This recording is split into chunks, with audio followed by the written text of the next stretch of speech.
watu wabaya ndio sema tembea na mtu anayeruka na ungo au simuoni kuruka na ungo.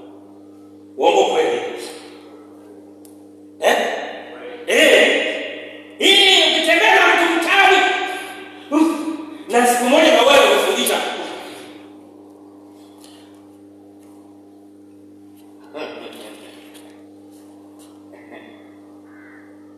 twende tukaabudu Mungu. Anasema leo tusiende kwenda Jumapili. Kumbuka kila siku unatakiwa kuabudu Mungu.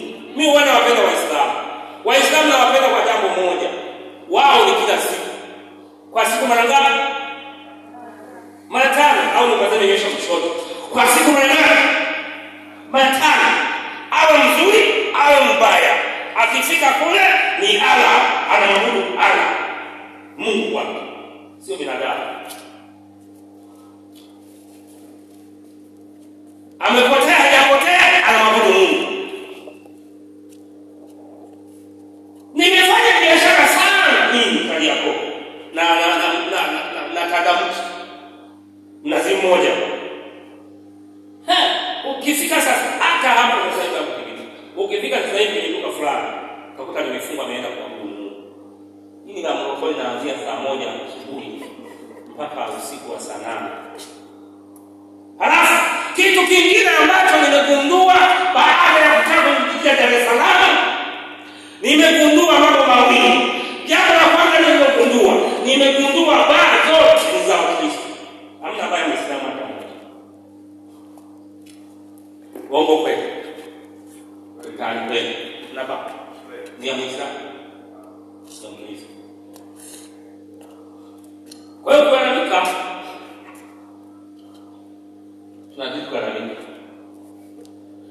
kitu cha pili ambacho nimegundua.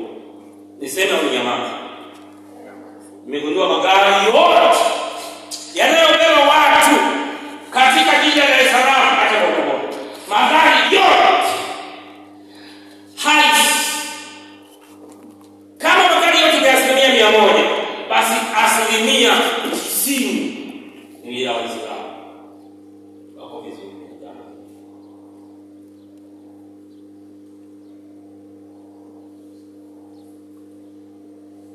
Kwenye jiji la malalamiko ya watu yamezidi.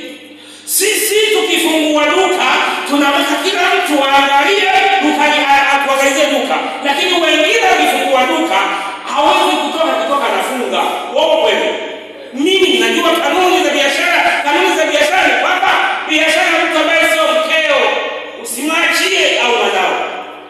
Mtu ambaye sio mkeo au mwanao usimwachie biashara, atakuibia.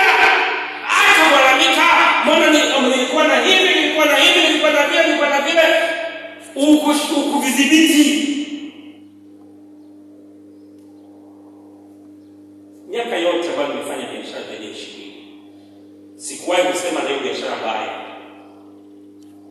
Sasa hivi tu nimeshapata hela. Hakuna shaka ataingizwa hata nyimbo Yesu kwenda mbele. Biblia yangu na nyimbo yangu ya wokovu tena ya buruu huwa nachukua pale, nimechukua kama ya buruu pale. Nimechukua kama waimbaji na kama ya buruu na kushia ile. Ile ni ufanani kama mchungaji siku ile ya zamani ya mimi Biblia na nini na nyimbo ya wokovu. Ukiingia na kuuzia huku na kuombea. Unataka biashara, unataka maombi na utasema unataka wewe mwenyewe. Hiyo ndio kazi ni faida.